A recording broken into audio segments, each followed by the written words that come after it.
بھائیوں، ہماری زندگی کے اندر ایک اہم پہلو جس سے ہم بڑی تکلیف کا شکار ہو جاتے ہیں اور بعض اوقات اذیت ناک حد تک وہ بات چلی جاتی ہے، وہ ہوتا ہے لوگوں کا باتیں کرنا۔ لوگ ایک دوسرے کے بارے میں تبصرہ کرتے ہیں، گفتگو کرتے ہیں۔ اگرچہ اسلام نے اسے بڑا ناپسند کیا اور غیبت کو زنا سے زیادہ بدتر قرار دیا، لیکن معاذ اللہ ثم معاذ اللہ لوگ پھر بھی اس اخلاقی کمزوری کا شکار ہو جاتے ہیں اور لوگوں کے بارے میں گفتگو کرتے ہیں۔ پھر لوگوں کی وہ باتیں جب ہم تک پہنچتی ہیں، جس کے بارے میں بات کی جا رہی ہوتی ہے، جب اس تک پہنچتی ہے تو وہ شخص بڑی اذیت کا شکار ہو جاتا ہے۔ وہ ذہنی تکلیف میں بھی آتا ہے، کرب میں بھی مبتلا ہوتا ہے، اور بعض اوقات خدا معاف فرمائے تو بعض لوگوں میں مایوسی بھی پھیل جاتی ہے۔ آپ قرآن مجید فرقان حمید کو دیکھیں تو اللہ تعالیٰ نے قرآن مجید میں فرمایا کہ وَإِذَا قِيلَ لَهُمْ آمِنُوا كَمَا آمَنَ النَّاسُ، جب منافقین سے کہا جائے کہ اس طرح ایمان لاؤ جس طرح کے باقی لوگ ایمان لائے ہیں، یعنی صحابہ کرام، قالوا تو وہ کہتے ہیں آنؤمنوا کما آمن السفہاء، ہم اس طرح ایمان لے آئیں جس طرح معاذ اللہ یہ بیوقوف ایمان لائے، ان کی طرح ایمان لے آئیں۔ الا انہم هم السفہاء، اللہ فرماتے ہیں خبردار ہو جاؤ یہی بیوقوف ہیں، ولکن لا یعلمون، لیکن یہ جانتے نہیں، انہیں اس بات کی خبر۔ ان لوگوں کو جو کائنات کے بہترین لوگ ہیں زمین پر، انبیاء کے بعد صحابہ، ان کو لوگوں نے بیوقوف کہہ دیا، باتیں کر دی۔ آپ قرآن مجید دیکھیے سورہ قلم کے اندر اللہ تبارک و تعالی نے اس بات کا بھی جواب ارشاد فرمایا ہے، جب لوگوں نے کہا تھا کہ معاذ اللہ حضور تو مجنون ہے، تو اللہ نے فرمایا محبوب آپ رب کے فضل سے مجنون نہیں ہیں، بلکہ اللہ نے آپ کو خلق عظیم کا مالک بنایا ہے۔ وَإِنَّكَ لَعَلَىٰ خُلُقٍ عَظِيمٍ، لوگ بات کرتے ہیں اور کر جاتے ہیں اور شوق رکھتے ہیں تبصرہ کرنے کا۔ تو میں نے بہت سارے لوگ ایسے زندگی میں دیکھے ہیں جو لوگوں کی باتوں کی وجہ سے اذیت میں آ گئے، تکلیف کا شکار ہو گئے۔ اور میں اور آپ تو کسی کھاتے میں نہیں، حضرت ابوبکر صدیق رضی اللہ تعالیٰ عنہ جیسے لوگ، افضل البشر بعد الانبیاء بالتحقیق حضرت صدیق اکبر۔ آپ قرآن مجید 30ویں پارے کی تلاوت میں یہ بات دیکھیں گے کہ جب حضرت ابوبکر صدیق نے غریب غلاموں کو خرید کر آزاد کرنا شروع کیا، حضرت بلال حبشی کو، حضرت عامر بن فہیرہ کو اور کچھ غلاموں کو خرید کر آزاد کیا، تو لوگ کہنے لگے کہ یہ بلال نے کبھی کوئی احسان کیا ہوگا ابو بکر پر، تبھی تو خرید کے آزاد کیا ہے، ورنہ کیا ضرورت تھی اتنے پیسے لگانے کی، کوئی تو بات ہوگی۔ اللہ تعالیٰ نے اس کا بھی قرآن مجید میں اعلان فرمایا ابو بکر نے جو کیا ہے رب کی رضا کے لیے کیا ہے۔ تو گفتگو کرنا، بات کرنا، لوگوں کا اتنا یہ خطرناک مزاج ہے، ایک جملہ کہہ کے لوگ سائڈ پہ ہو جاتے ہیں، بندہ بیچارہ ساری رات تڑپتا رہتا ہے، ایک فکرے کا تبصرہ کر کے لوگ کونے میں چھپ جاتے ہیں، اور کسی آدمی کے لیے وہ اسے سولی پہ لٹکا جاتے ہیں، اپنی زبان کے تیروں سے لوگ پریشان کرتے ہیں۔ پہلے تو اللہ سے یہ معافی مانگیں کہ رب اس جرم سے ہمیں محفوظ فرمائے۔ اور اب تو لوگوں کی زبانیں اتنی لمبی ہو گئیں کہ وہ صحابہ تک چلی گئی ہیں، اہل بیت نبوت تک چلی گئی ہیں۔ تبصروں کے شوق میں لوگوں نے یہ دیکھا ہی نہیں کہ میری حیثیت کیا ہے اور میں بات کس کی کر رہا ہوں، میری اوقات کیا ہے اور میں تبصرہ کس پہ کر رہا ہوں۔ بے باک ہونا اور بات ہے اور بدتمیز ہونا، ان دونوں میں فرق ہوتا ہے۔ تو میرے عزیز، ایک تو اس سے پرہیز کریں، اور پھر دوسرا آپ سے، اپنے آپ سے، سب سے ایک گزارش کروں گا کہ ایک بات اپنی زندگی میں طے کر لیں کہ یہ ہو نہیں سکتا کہ لوگ آپ کو باتیں نہ کریں، یہ ممکن نہیں، اس لیے کہ مخلوق تو فنکار ہے اس درجہ کے پل بھر میں، سنگے در کعبہ سے بھی اصنام تراشے، تم کون ہو کیا چیز ہے داغ کبابی، لوگوں نے تو مریم پہ بھی الزام تراشے۔ مخلوق تو فنکار ہے اس درجہ کے پل بھر میں، یہ تو فنکار ہے، ایک منٹ میں لوگ نکال کے لے آتے ہیں بات، ایک منٹ میں۔ امام جعفر صادق رضی اللہ تعالیٰ عنہ بیان کرتے ہیں، امام ابو نعیم نے حلیۃ الاولیاء میں اس کو بیان کیا۔ حضرت امام جعفر صادق رضی اللہ تعالیٰ عنہ فرماتے ہیں کہ حضرت موسیٰ کلیم اللہ علیہ السلام نے اللہ کی بارگاہ میں عرض کی، مالک میں چاہتا ہوں لوگ میرا سوائے بھلائی کے ذکر نہ کریں، میرا ذکر کریں تو صرف بھلائی کے ساتھ کریں، خیر کے ساتھ کریں، میرے بارے میں شر کی بات نہ کریں۔ تو رب کریم نے فرمایا، موسیٰ یہ بات تو میں نے اپنے لیے بھی نہیں چاہی کہ لوگ جب بھی میرا ذکر کریں خیر کے ساتھ ہی کریں، تب جب رب نے اپنے لیے نہیں چاہا تو پھر اے موسیٰ لوگ تو بات کریں گے ہی، لوگ تو منہ میں زبان رکھتے ہیں، یہ تو گفتگو کریں گے ہی، یہ تو کریں گے۔ اب ہوتا کیا ہے، ہم اس کا نفسیاتی اثر لیتے ہیں، ہم اس کا اثر لیتے ہیں۔ میں اکثر کہتا ہوں سارے لوگ ہی کانوں کے کچے ہوتے ہیں، کچھ تھوڑے زیادہ ہوتے ہیں، کچھ تھوڑے کم ہوتے ہیں، اور بعض لوگ کہتے ہیں اتنے لوگ فلانے بندے کی بات مانتے ہیں۔ تو میں نے کہا دنیا میں تو آج بھی کافر زیادہ ہیں، کافر زیادہ ہیں، شیطان کے پیروکار آج بھی، تو زیادہ ہونا کوئی حق کی دلیل ہے ہمیشہ؟ یہ کیا بات ہوئی کہ فلانے کی اتنے لوگ بات مانتے ہیں؟ یہاں تو میں نے یہ دیکھا ہے اس معاشرے میں کہ جھوٹے سے جھوٹا آدمی، اس کے بھی فالور ہوتے ہیں، دغے باز سے دغے باز بندہ، اس کے بھی گویوں کے فالور، اداکاروں کے فالور، فلانے کے فالور۔ اس کا یہ تو بھئی انسان کا مزاج ہے، ہر بندہ کانوں کا کچا ہے، کوئی تھوڑا زیادہ کچا ہے، کوئی تھوڑا کم کچا ہے، تو باتیں تو ہوگی، لوگ منہ میں زبان رکھتے ہیں تو گفتگو تو کریں گے۔ اب یہ اثر لینے والے پہ ہے کہ وہ اس کا اثر کس طرح کا لیتا ہے۔ ہمارے ہاں بڑے بڑے سمجھدار لوگ نفسیاتی ہو جاتے ہیں، بڑی بڑی سمجھدار خواتین نفسیاتی ہو جاتی ہیں، میری ساس باتیں کرتی ہے، میری نند باتیں کرتی ہے، مجھے فلانا باتیں کرتا ہے، مجھے فلانا۔ بھائی باتیں، جس کے منہ میں زبان ہے اس نے بات تو کرنی ہے۔ اب آپ نے کیوں یہ دعویٰ کر لیا ہے کہ آپ اتنے اونچے چلے جائیں کہ آپ کو بات ہی کوئی نہ کرے؟ کیا حرج ہے اس میں؟ اگر کوئی آپ کو بات کر دے تو کیا ہیں ہم، کسی نے کر لی تو پھر کیا ہوا؟ اس کا اتنا اثر قبول کرنا کہ ساری رات سونا ہی نہ، پریشان ہو جانا۔ اور بعض لوگ ایسے ہیں جنہیں اتنی باتیں نہیں ہوتی جتنی انہیں ٹینشن ہوتی ہے، یعنی وہ دو بندے کونے میں کھڑے ہیں تو میری ہی بات کر رہے ہیں، اور بھائی تو اتنا اہم نہیں ہے، انہیں کوئی اور کام بھی ہو سکتا ہے، تیری بات ہی انہوں نے کرنی۔ بلا وجہ لوگ سمجھتے ہیں کہ میں بڑا اہم آدمی ہوں، وہاں بھی مجھ پہ تبصرہ ہو رہا ہے، یہاں بھی ہو رہا ہے۔ اس پہلو سے باہر آئیں، اس کمپلیکس سے نکل آئیں۔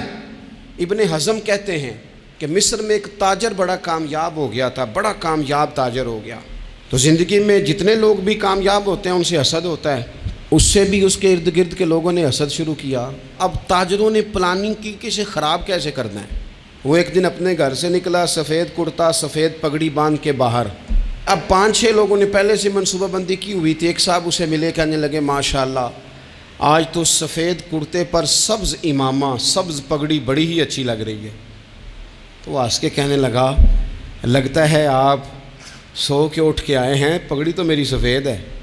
اس نے کہا چلو پگڑی تو سبز ہی ہے، باقی آپ نہیں مانتے تو آپ کی مرضی۔ وہ آگے بڑھا، تو اب چونکہ پلاننگ تھی تو ایک شخص اور ملا، اس نے کہا کیا بات ہے، سفید کرتے پر آپ کا پیلے رنگ کا امامہ کیا جچتا ہے۔ اس نے کہا یار کو خدا کا خوف کر، ہنس کے کہا کیا ہو گیا، تیری اینک کا نمبر تو نہیں تبدیل ہونے والا ہوا؟ اور بھائی میں نے تو سفید کرتا اور سفید ہی امامہ باندھا ہے۔ اب 2-3 لوگوں کی دفعہ تو وہ مسکرایا، لیکن وہ ڈھیر سارے لوگوں نے منصوبہ بندی کی تھی۔ وہ جب چوتھے کے پاس گیا تو اس نے بھی کہا کہ کیا بات ہے سفید کرتے پر پیلے رنگ کے امامے کی۔ اس نے کہا پیلا کہاں ہے؟ اب وہ غصے ہونے لگا۔ اب وہ چھٹے کے پاس گیا تو اس نے کہا جناب کیا بات ہے سفید کرتا اور کالا امامہ۔ اب وہ غصے میں اتنا باولا ہوا کہ پہلے ہنسا پھر رویا، پھر اسے سمجھ نہ آئی کہ دکان کا تالا کس چابی سے میں نے کھولنا ہے۔ بس وہ شام ہوئی تو اس بیچارے کو بچوں نے روڑے مارنے شروع کر دیے۔ وہ اتنی تکلیف میں آ گیا کہ لوگ اسے پاگل کہنے لگے۔ کیوں؟ اس لیے کہ لوگ منصوبہ بندی، افواہ تھی نا کہ میری طبیعت خراب ہے، تو لوگوں نے حال پوچھ پوچھ کر بیمار کر دیا۔ لوگوں کی باتیں، لوگوں کے تبصرے، لوگوں کے کومنٹس۔ بولے امام شافعی امام شافعی فرمانے لگے لوگوں کی باتیں پتھروں کی طرح ہوتی ہیں، یہ روڑوں کی طرح ہوتی ہیں، اگر انہیں کمر کے اوپر رکھ لو گے نا تو یہ تمہاری کمر توڑ دیں گی، اور اگر تم ان کو اپنے پیروں کے نیچے رکھ لو گے تو تمہارا قد اونچا ہو جائے گا۔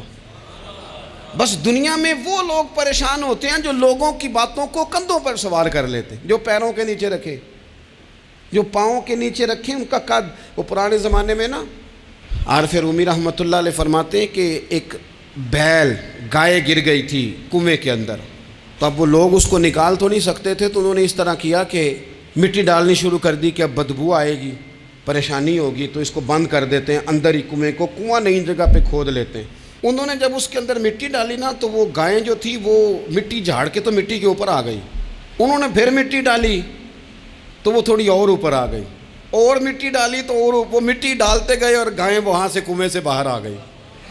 لوگوں نے دفن کرنا چاہا، وہ باہر نکل آئی۔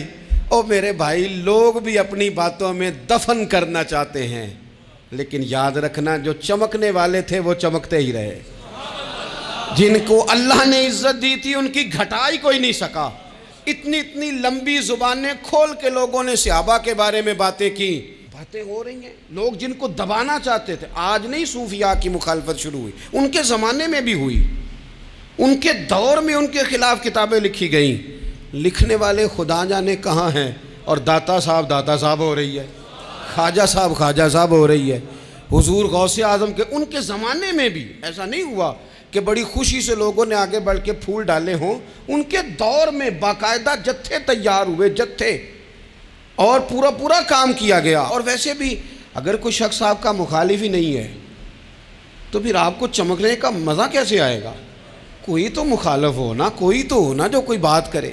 دیکھیں نا، اگر اندھیرا نہ ہو، رات نہ ہو تو بلب کی کوئی اہمیت رہ جائے گی؟ یہ چمکتا ہی تب ہے جب اندھیرا زیادہ ہوتا ہے۔ ہم کہتے ہیں اندھیرا ہو گیا، اور بھائی تجھے چمکنے کا موقع دیا ہے اندھیرے نے، تجھے اس نے عروج دیا، تندی باد مخالف سے نہ گھبرا اے عقاب، یہ تو چلتی ہے تجھے اونچا اڑانے کے لیے۔ تو باتوں سے پریشان نہ ہو۔ میں نے کہا کہ اگر آپ باتوں کا پہاڑ بنا کے اوپر سوار ہو جائیں گے نا تو قد اونچا کریں گی باتیں۔ جو بندہ ڈسکس ہونے لگ جاتا ہے وہی تو مشہور ہوتا ہے، اسی کی تو بات ہوتی ہے۔ دیکھیں کیا ہوتا تھا بھلا مکے میں، کوئی بندہ باہر سے آتا تو ابو جال اسے کھڑا کر کے کہتا حضور کے پاس نہ جانا، تو کہتا پتہ تو کروں بھلا نبی پاک کے پاس کیا ہے، پتہ تو کروں بھلا حضور کے پاس کیا ہے۔ تو جن سے تعارف نہیں ہونا تھا وہ بھی تعارف کرا رہے تھے رسول پاک کا۔ تو اس لیے باتوں سے گھبرا جانا۔ ہاں ایک بات ہمیں کتاب و سنت میں ملتی ہے، اس پر ضرور غور کریں، تہمت والی جگہ سے بچیں، تہمت کا موقع نہ دیں۔ مطلب بلا وجہ ہی اپنے لیے بحث کا دروازہ کھولنا یہ درست نہیں ہے۔ اپنے لیے ہم نہ دروازے کھول لیتے ہیں بحث کے، مفت کی بحث ہو رہی ہے، فلانا بھی ڈسکس کر رہا ہے۔ کچھ چیزیں ایسی ہوتی ہیں جو سب کی سمجھ کی نہیں ہوتی، وہ سب کے سامنے ڈسکس کرنا ضروری نہیں ہوتا۔ حضرت سیدنا ابو ہریرہ رضی اللہ تعالیٰ عنہ فرمایا کرتے تھے، مجھے نبی پاک علیہ السلام نے علم کی 2 تھیلیاں دی ہیں، میں نے ایک کھولی ہے تمہارے سامنے، ایک کھولی ہے، دوسری نہیں کھولوں گا، اس لیے کہ ہر بندے کو بات اس کے ظرف کے مطابق کرنی چاہیے۔ تو موقع نہ دیں۔ نبی پاک صلی اللہ علیہ وسلم نے فرمایا، اس بندے نے اپنی، یہ بخاری میں موجود ہے، فرمایا اس نے اپنی عزت اور اپنی جان کو محفوظ کر لیا جو فتنے والی جگہ سے بچ گیا۔ جہاں تہمت لگ سکتی ہے اس جگہ سے بچیں، جان بوجھ کے لوگوں کو موقع نہ دیں باتیں کرنے کا، جان بوجھ کے موقع نہ دیں۔ جامع ترمذی کے اندر حدیث موجود ہے، حضرت سیدنا عمر فاروق رضی اللہ تعالیٰ عنہ نے ایک موقع پر اجازت مانگی تھی نبی پاک صلی اللہ علیہ وسلم سے۔ عرض کیا یا رسول اللہ صلی اللہ علیہ وسلم، مجھے آپ اجازت دے دیں، میں عبداللہ بن ابی سلول کی گردن اڑا دوں، یہ منافق بار بار آڑے آتا ہے، بار بار تکلیف دیتا ہے، آپ مجھے اجازت دیں میں اسے قتل کر دوں۔ تو اب وہ چونکہ کلمہ پڑھتا تھا، ساتھ تو رہتا ہی تھا نا، بہت سارے لوگ اسے مسلمان جانتے تھے، تو حضرت سیدنا عمر فاروق رضی اللہ تعالیٰ عنہ نے اجازت چاہی، کہ یا رسول اللہ صلی اللہ علیہ وسلم اگر آپ مجھے اجازت دے دیں، یہ ترمذی میں موجود ہے، یعنی آپ اس جگہ سے بچیں جہاں تہمت لگ سکتی ہے، جہاں بلا وجہ کسی شخص کو شر پھیلانے کا موقع مل سکتا ہے۔ یا رسول اللہ مجھے اجازت دے میں عبداللہ بن ابی سلول کی گردن اڑا دوں۔ تو نبی پاک صلی اللہ علیہ وسلم نے فرمایا کہ عمر اگر میں تمہیں ایسا کرنے کی اجازت دوں گا تو لوگ کہیں گے کہ اب اپنے قریبیوں کو انہوں نے مروانا شروع کر دیا ہے، ساتھ والوں کو ہی مروانا شروع، لوگ تو اسے مسلمان سمجھتے ہیں نا، تہمت والی جگہ سے۔ بلکہ بخاری شریف میں اسی طرز کا ایک اور پیغام بھی ہمارے لیے موجود ہے۔ یہ جو حرم شریف آج ہمارے سامنے ہے نا، بیت اللہ شریف، اس میں ایک پیچھے مقام ہے جس کو حتیم کہا جاتا ہے، یہ خانہ کعبہ کا حصہ ہے۔ حضور صلی اللہ علیہ وسلم کے اعلان نبوت سے پہلے جب قریش مکہ نے اسے تعمیر کیا نا دوبارہ سے، تو انہوں نے چندے کا کوئی اس طرح کا مزاج بنایا تھا کہ اس بندے سے پیسے لینے ہیں جس کے بالکل ہی جائز ہو۔ اس ترتیب سے انہوں نے خانہ کعبہ کی تعمیر کی کہ پھر وہ ساری تعمیر نہ کر سکے، حتیم باہر رہ گیا۔ تو نبی پاک صلی اللہ علیہ وسلم نے ایک دن فرمایا، بخاری میں موجود ہے، حضور فرمانے لگے، عائشہ اگر تمہاری قوم جاہلیت کے قریب نہ ہوتی، کیونکہ ابھی قریب جاہلیت چھوٹی ہے نا، ابھی لوگوں نے کلمہ پڑھنا شروع کیا ہے، فرمایا اگر یہ جاہلیت کے قریب نہ ہوتے تو میں کعبے کو انہی بنیادوں پر دوبارہ بنا دیتا جن بنیادوں پر حضرت ابراہیم علیہ السلام نے بنایا تھا۔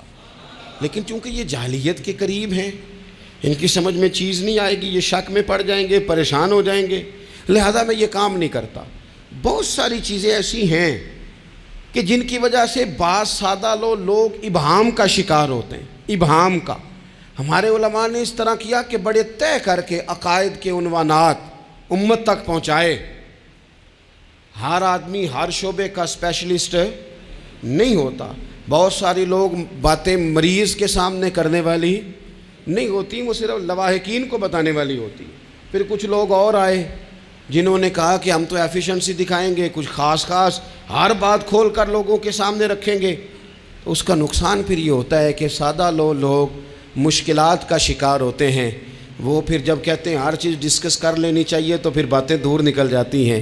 پھر لوگوں نے انبیاء کرام علیہم السلام کی اجتہادی خطاؤں کو ڈسکس کرنا شروع کیا۔ ربنا ظلمنا انفسنا، اگر حضرت آدم یہ لفظ کہیں تو ان کے لیے تو ٹھیک ہے، لیکن اگر کوئی غلام اور امتی اور بیٹا اٹھ کے یہ لفظ کہے تو اس کے لیے ٹھیک نہیں ہے۔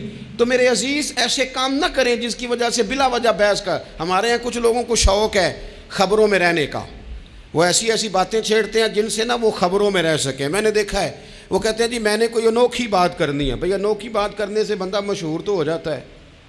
ہمارے زمانے میں مشہور ہی وہ ہوتا ہے جو دوسروں سے ذرا ہٹ کے بات کرے، انوکھی کرے۔ وہ ہمارے لطیفہ لکھا ہے نا، ایک اہل عرب کا ایک ہجا نام کا عربی کا ایک لطائف سنانے والا شاعر ہے، تو وہ کہتا ہے کہ ایک شخص نے ایک دفعہ کہہ دیا تھا گدھا کھانا جائز ہے۔ بڑے بڑے علماء اس کے گھر چلے گئے کہ بھئی کوئی دلیل، کوئی جزیہ، کوئی کہاں سے، کوئی کتاب، کوئی حوالہ، کوئی شے۔ اس نے کہا روز آؤ گے ایک بندے کو بتاؤں گا، کٹھا اسٹیج لگاؤ، ایک ہی دفعہ حوالے دیتا ہوں، روز نہیں دیے جاتے۔ وہ اسٹیج لگ گیا، دنیا جمع ہو گئی، جنہوں نے کبھی ٹائم نہیں نکالنا، تو یہ ذرا انوکھی بات جو کر رہا تھا، تو سارے لوگ آ گئے۔ تو وہ اسٹیج پہ چڑھا تو کہنے لگا مجھے جانتا کوئی نہیں تھا۔ چلو اب بدنام جو ہوں گے تو کیا نام نہ ہوگا، اب قیامت تک کہو گے تو صحیح نا۔ وہ اس مولوی دے گھر جنہیں ایک بار آکھیا نہیں سی گدھا کھانا جائز ہے، چلو بدنام جو ہوں گے تو کیا۔ تو بہت سارے ایسے لوگ ہیں جو ہیں بدنام، پر چلو نام تو ہو گیا نا، بدنامی صحیح، شرارت صحیح، شیطانیت صحیح، لیکن نام تو ہو گیا۔ تو اس لیے کوئی ایسا انوکھا کام جس سے لوگوں کی، میں آپ سے بڑی گزارش سے عرض کروں، اعلیٰ حضرت بریلوی رحمۃ اللہ علیہ نا، لالٹین کے اندر مٹی کا تیل جلایا جاتا ہے ہمارے ہاں، تو مٹی کا تیل ظاہر ہے اس سے بدبو آتی ہے، تو مسجد میں وہ جلانا جائز نہیں تھا۔ تو ایک صاحب ارنڈی کا تیل لائے، وہ خوشبو والا ہوتا ہے، وہ لا کے انہوں نے نا اعلیٰ حضرت بریلوی رحمۃ اللہ علیہ کو لالٹین میں ڈال کے دیا اور کہا کہ یہ مسجد میں اس کو جلاتے ہیں چونکہ اس کے اندر سے خوشبو آتی ہے، بدبو نہیں آتی۔ تو وہ جو شرعی عذر ہے نا، حضور نے فرمایا کہ جمعے والے دن غسل کر کے آؤ تاکہ کسی کے پسینے سے ایک دوسرے کو تکلیف نہ ہو۔ کچا لہسن پیاز کھا کے مسجد آنا اس لیے منع کر دیا گیا کہ منہ کی بدبو سے تکلیف ہو، تو مسجد میں کوئی ایسی چیز جو بدبو کا باعث بنے منع ہے۔ اب انہوں نے وہ تیل لا کے لالٹین میں ڈالا جس سے خوشبو آتی تھی اور لالٹین بھی روشن ہوتی تھی۔ تو اعلیٰ حضرت فاضل بریلوی رحمۃ اللہ علیہ اپنے اس خادم سے فرمانے لگے کہ اب لوگ تو آئیں گے نا، تو ہمارے علاقے میں تو ساری دنیا مٹی کے تیل سے ہی چلاتی ہے، تو اب آپ نے ایک خوشبو والا تیل لا کے ڈال تو دیا ہے اس کے اندر لالٹین میں، پر یہ لوگوں کو بتائے گا کون کہ یہ تیل وہ نہیں ہے؟ لوگ تو یہاں سے دیکھ کے جائیں گے اور جا کے کہیں گے کہ اتنے بڑے عالم کی مسجد میں اگر جل رہا ہے تو ہم کیوں نہ جلائیں؟ تو فرمانے لگے وہ شخص کہ حضور پھر حال کیا ہے؟ فرمانے لگے آپ فرضوں کا سلام پھیر کے دعا سے پہلے لالٹین کے پاس کھڑے ہو جائیں، اور جو بندہ گزرے اسے بتاتے جائیں کہ یہ مٹی کا تیل نہیں، یہ مٹی کا تیل نہیں، یہ مٹی کا تیل۔ ہر شخص کے ذہن تک بات اتر جائے تاکہ لوگ کسی ایسی چیز کا شکار نہ ہو جائیں جس سے کہ ان کے مزاج میں کوئی غیر شرعی چیز عروج پکڑ لے۔ تو میرے عزیز، ہم نہ کچھ بدگمانیاں لوگوں کے اندر لوگ ڈالتے ہیں۔ ہمارے ہاں بالخصوص پاکستان میں جب سے سیاسی فرقہ واریت شروع ہوئی ہے، سیاسی، ہماری قوم کا مزاج اتنی بری طرح خراب کیا گیا ہے۔ ہمارے نوجوان بچے جو بڑے سنجیدہ پڑھے لکھے، ان کی گفتگو اپنے سیاسی مخالف کے بارے میں اتنی لوز کر دی گئی ہے، اتنی کمزور کر دی گئی، اتنی خوفناک کر دی گئی ہے کہ اس طرح تو کبھی نہیں ہوا تھا۔ یہ مزاج جو لوگوں کو دیا جا رہا ہے، قومیں اپنے اخلاق کے طور پر زندہ رہتی ہیں۔ بد اخلاقیاں کبھی بھی انسانوں کو اونچا کر سکتی، پیچھے رہ جاتے ہیں لوگ۔ تہذیب کسی سوسائٹی کا حسن ہوتا ہے، اور اگر ایک سیاسی مخالف کے لیے آپ کا یہ والا مزاج بن جائے، اپنے سیاسی قد کو اونچا کرنے کے لیے آپ ان چیزوں کا سہارا لیں، یہ درست نہیں ہے۔ اخلاقی رویے میں کہوں گا کسی بھی سیاسی جماعت سے وابستگی ہے وہ 100% رکھے جو اس کی سمجھ میں آتی ہے، لیکن اپنے اخلاقی مزاج کو کبھی کمزور نہ ہونے دے، اخلاقی رویہ کبھی کمزور نہ ہونے دے۔ یہ کیسے ہو سکتا ہے؟ دیکھیں، ابو جہل، ابو لہب، عتبہ، عتیبہ، شیبہ، وہ وہی باتیں کر سکتے تھے جو ان کے مزاج کی تھیں، جو آج تک لوگ کسی بھی دیندار کے بارے میں کرتے ہیں۔ تو انہوں نے وہی باتیں آ کے کی تھی جناب ابو طالب کے ساتھ۔ انہوں نے کہا تھا کہ اگر معاذ اللہ ان کو دولت چاہیے تو ہم دیتے ہیں۔ بڑے سے بڑے مخلص آدمی پر آج لوگ دعویٰ نہیں کرتے کہ دولت کے لیے لگا ہوا ہے۔ انہوں نے کہا دولت چاہیے تو دیتے ہیں، اگر کسی خاتون سے نکاح کرنا چاہتے ہیں تو کرا دیتے ہیں، سرداری چاہیے تو دے دیتے ہیں۔ اب یہ سوچ ہی اتنی ہے، اس سے آگے جاتی نہیں۔ وہ معاذ اللہ حضور کے بارے میں اور بھی باتیں کرتے، یہ شاعر ہیں، یہ جادوگر ہیں، یہ فلاں ہیں، لیکن میرے نبی پاک علیہ الصلوۃ والسلام نے کبھی بھی ان کی ذاتی زندگی کو ڈسکس نہیں کیا، کبھی نہیں کیا۔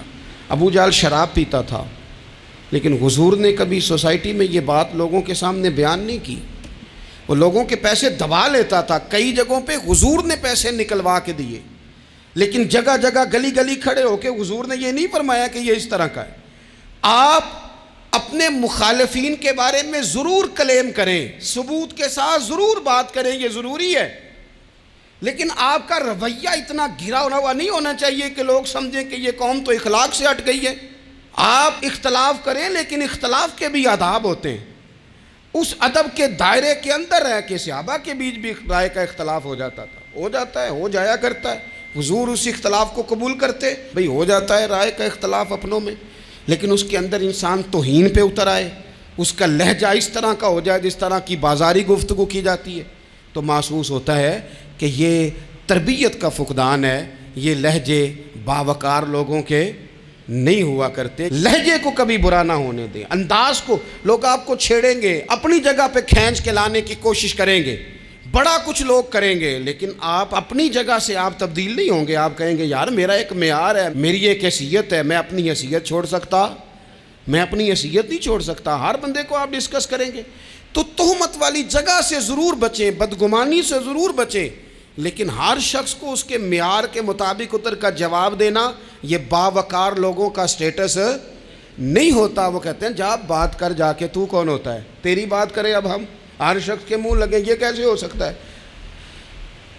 نبی پاک صلی اللہ علیہ وسلم گزر رہے تھے، صحیح بخاری میں موجود ہے، آپ کی اہلیہ حضرت صفیہ رضی اللہ تعالیٰ عنہ آپ کے ساتھ تھیں۔ رات کا وقت تھا، حضور گزر رہے تھے، تو صحابہ کچھ کھڑے تھے، تو حضور نے ایک کو بلا کے کہا کہ یہ میری بیوی ہیں، صفیہ ہیں۔ عرض کرنے لگے حضور مجھے میری ماں روئے، میں کوئی آپ کے بارے میں بدگمانی کرتا؟ تو حضور نے جواب میں کیا کہا؟ محبوب فرمانے لگے جس طرح رگوں میں خون گردش کرتا ہے نا، شیطان بھی اسی طرح ہی گردش کرتا ہے۔ گویا حضور بتا رہے ہیں کسی وقت بھی بدگمانی پیدا کر دیتا ہے۔ میں تمہیں بتا رہا ہوں کہ اپنی اہلیہ کے ساتھ جا رہا ہوں، میری بیوی ہے، کوشش کریں کہ آپ اس جگہ سے بچیں جہاں باتیں ہو رہی ہوں۔ اور اس پہلو پہ تیسری گزارش اس عنوان پر یہ ہے کہ اگر کسی کے بارے میں باتیں ہو رہی ہوں تو فٹافٹ اس کا حصہ بننے کی کوشش نہ کریں، بلکہ آپ کے پاس جب تک کوئی شرعی ثبوت نہیں ہے تب تک آپ اس بات کا حصہ نہ بنیں۔ ہمارے ہاں بات ہو رہی ہوتی ہے تو دو چار بندے دوڑ کے نا اپنا بھی حصہ ڈالتے ہیں، بلکہ میں بڑی ذمہ داری سے یہ بات عرض کروں گا، بات لمبی ہوتی تب ہے جب کوئی بندہ درمیان میں کہہ دیتا ہے نا نہیں تجھے تو تھوڑا پتہ ہے، تھوڑا میں بھی کرتا ہوں۔ وہ کئی دفعہ وعدہ معاف گواہ بن جاتا ہے، جا کے دوسروں کو خبر کرتا ہے اس نے یہ کہا ہے، حالانکہ بندہ اس سے پوچھے کہ اگر انہوں نے کہا تھا تو اتنا سجن تھا تو وہاں جواب دے کے کیوں نہیں آیا؟ تجھے چاہیے تھا وہیں جواب دیتا، وہیں جا کے جواب دے دیتا۔ ایک بزرگ کی خدمت میں ایک دفعہ حاضر تھا، ایک بڑے عالم تھے، تو ان کے پاس آ کے ایک شخص نے کہا کہ فلاں آدمی آپ کے بارے میں یہ بات کر رہا تھا، تو وہ ہنس پڑے، فرمانے لگے پھر آپ کہاں تھے؟ کہنے لگے میں وہیں تھا۔ فرمانے لگے میرا اور آپ کا رشتہ کس طرح کا ہے؟ کہنے لگا جی میں تو شاگرد ہوں، ارادت مند ہوں۔ تو فرمانے لگے پھر آپ میرے پاس سوال لے کے آ گئے ہیں، آپ نے وہاں جواب کوئی نہیں دیا۔ فرمانے لگے اب تو میرے سامنے بیٹھ، پہلے اس سوال کا جواب میں تجھے دوں، پہلے تجھے قائل کروں، اگر تو قائل ہوتا نا تو پھر تو یہ بات لے کے میرے پاس نہ آتا، پھر تو وہاں تو کلیئر کر آتا، تیرے اندر کجی ہے، تو بات کا حصہ بنا ہے، اور میرے نزدیک اس سے بڑا تو مجرم ہے کہ تو نے بات کو سنا ہے، وہ تو کوئی ہے، اور تو اپنا تھا، تو نے اپنا ہو کے یہ باتیں سنی، تو نے ہاں کی، تو وہاں بیٹھا رہا، تو اپنا تھا۔ اور حضور نے فرمایا محبت تو بندے کو اندھا بہرا اور گونگا کر دیتی ہے، جو کسے دا عاشق ہوئے ہوتے گل اسے دی کردا ہے، 100 مکر بہانے کر کے او دے ہی مرنے مردا ہے۔ تو نے سن کیسے لی؟ تیرے کانوں نے گوارا کیا؟ پہلے تو مطمئن ہو نا، تو اگر مطمئن ہوتا تو بات آگے وہیں جواب دے کے آتا، تب تو ہی غیر مطمئن ہے تو میں کسی اور کو کیا جواب دوں؟ تو مدد کریں اپنے بھائی کی اس معاملے میں کہ اگر آپ کلیئر ہیں تو پھر آپ اسے وہیں کلیئر کریں، کہیں یار میری بات سن، یہاں تک تو بات ٹھیک ہے، اس بات کا میں گواہ ہوں، یہ ہو سکتی نہیں۔ اور نبی پاک کا یہ طریقہ ہے، مسند امام احمد بن حنبل میں حدیث موجود ہے، حضرت عبداللہ ابن مسعود رضی اللہ تعالیٰ عنہ، کمال آدمی حضرت عبداللہ ابن مسعود، حضور نے فرمایا عبداللہ ابن مسعود سے قرآن سیکھا کرو، یہ اسی طرح پڑھتے ہیں جس طرح میرے اوپر نازل ہوا تھا۔ حضرت عبداللہ ابن مسعود کو نبی پاک علیہ السلام نے فرمایا درخت پہ چڑھ کے ذرا میرے لیے مسواک تو اتار دو۔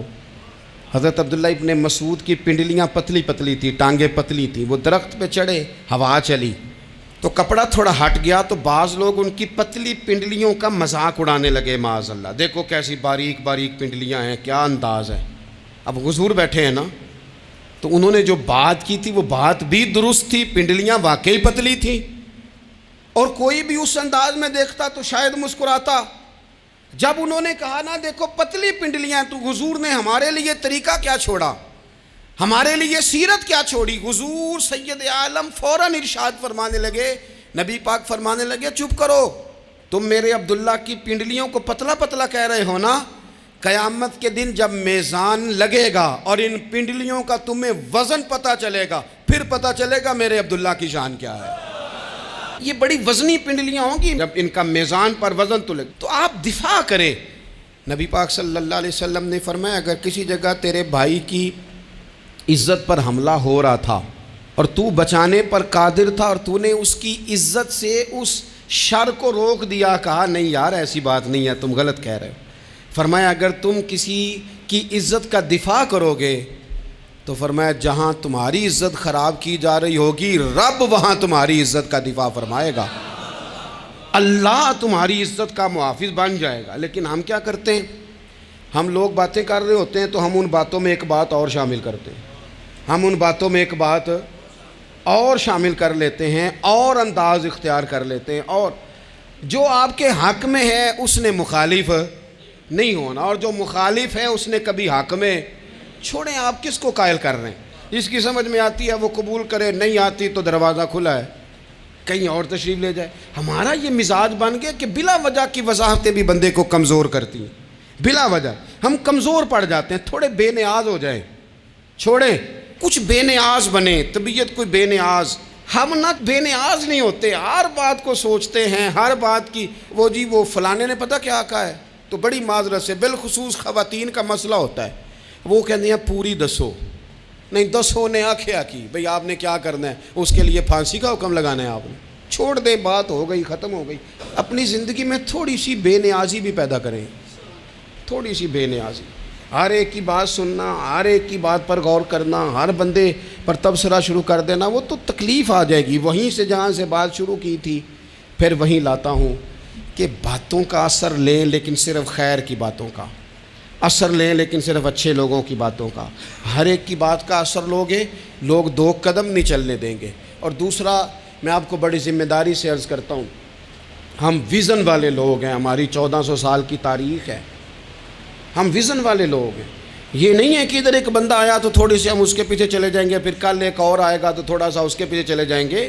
یہ تو وہ لوگ ہوتے ہیں جن کے پیچھے بنیاد نہیں ہوتی، اور جن کی پوری بنیادیں ہونا وقت زیادہ ہو گیا، ورنہ میں آپ کو اپنی سند پڑھ کے بتاتا کہ ہماری سند امام بخاری تک کیسے جاتی ہے اور امام بخاری کی رسول پاک تک کیسے جاتی ہے۔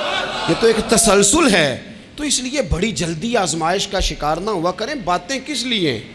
جو بندہ ویلا ہے اس نے بھی 4 باتیں، تو ہر بات کا اثر نہ لیں۔ بالخصوص جوانوں سے کہتا ہوں، ٹارگٹ اچیو کرنے کے لیے سب سے پہلے تو مقاصد کا تعین کرے، جانا کے دور، پھر اس پہ لگ پڑے۔ باتیں ہوتی رہیں گی لیکن باتوں کو پشت پہ سوار نہیں کرنا، باتوں کو پاؤں کے نیچے رکھنا ہے، قد اونچا ہو جائے گا، قد اونچا ہو جائے گا۔ پشت پہ سوار کرو گے تو گردن ٹیڑھی کر دیں گے۔ آپ بس بڑھتے جائیں۔ گھوڑا جب دوڑتا ہے نا، دوڑتا ہے تو اس کے پیروں کو جھاڑیاں لگتی ہیں، لیکن اگر دوڑتا رہے تو کوئی جھاڑی کہیں رہ جاتی ہے، کوئی کہیں رہ جاتی ہے۔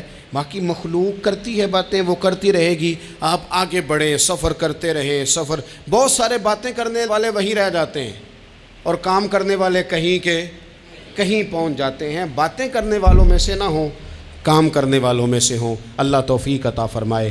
آخر دعوانا الحمدللہ رب العالمین۔